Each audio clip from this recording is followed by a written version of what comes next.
एक सच्ची घटना पर आधारित डरावनी कहानी, खंडहर की पुकार।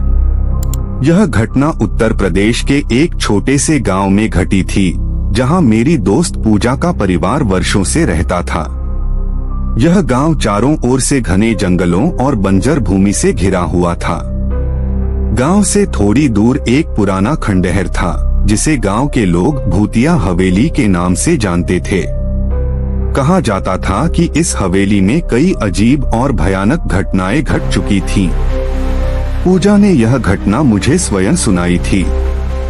यह बात उस रात की है जब उसका भाई मोहित और उसके दोस्त एक साहसिक चुनौती के तहत उस खंडहर में जाने का फैसला किया। गांव के सभी लोग खंडहर से दूरी बनाए रखते थे, लेकिन उस रात की शांति और अंधेरे ने मोहित और उसके दोस्तों को चुनौती देने का साहस दिया। रात के करीब 11 बज रहे थे। मोहित और उसके 3 दोस्त हाथ में टॉर्च और हिम्मत लिए खंडहर की ओर बढ़े। जैसे जैसे वे खंडहर के करीब पहुंचते गए, हवा में एक अजीब सी ठंडक और सन्नाटा पसरता गया। चारों ओर घुप अंधेरा था और टॉर्च की हल्की रोशनी में हवेली की टूटी फूटी दीवारें डरावनी लग रही थीं। खंडहर के प्रवेश द्वार पर पहुंचते ही एक अजीब सी गंध ने उनकी नाक में चुभन पैदा की। ऐसा महसूस हुआ जैसे वहां किसी की सड़ी गई लाश हो। लेकिन अपने डर को नजरअंदाज करते हुए वे भीतर चले गए। जैसे ही वे अंदर गए, एक सूखा पत्ता टूटने की आवाज आई। मोहित ने मुड़कर देखा, लेकिन वहां कोई नहीं था। हवेली के अंदर घुसते ही उन्हें फर्श पर धूल और मकड़ी के जालों से ढकी पुरानी चीजें दिखाई दी। एक दोस्त ने मजाक में कहा, शायद यह भूत यहाँ सफाई करना भूल गया है। सब हंसने लगे, लेकिन उनकी हंसी जल्द ही थम गई। वे एक बड़े कमरे में पहुंचे, जहां एक पुराना झूला लटका हुआ था।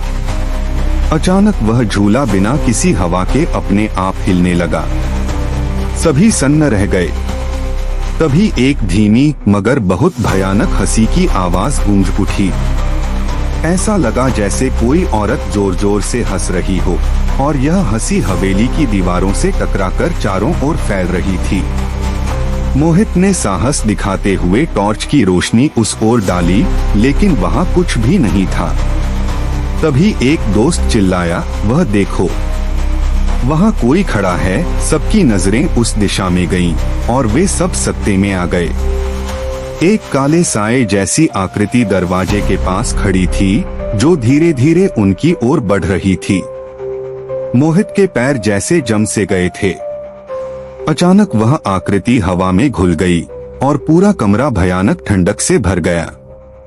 मोहित ने अपने दोस्तों से चिल्लाकर कहा, भागो यहाँ से। सभी दोस्त दौड़ते हुए बाहर निकले। उनके पीछे वह भयानक हंसी अब और भी तेज हो चुकी थी। जैसे तैसे वे सभी गांव लौटे।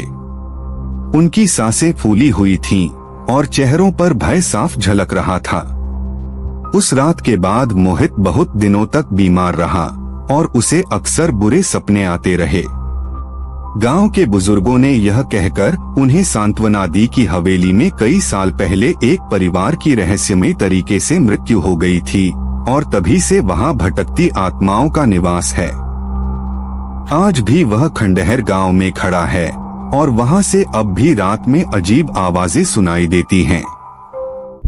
कहते हैं कि जो भी उस खंडहर के अंदर जाता है, उसकी आत्मा हमेशा के लिए उस जगह की कसमसाहट महसूस करती है। यह कहानी एक सच घटना पर आधारित है, जो आज भी पूजा के परिवार में डर और रहस्य के तौर पर सुनाई जाती है।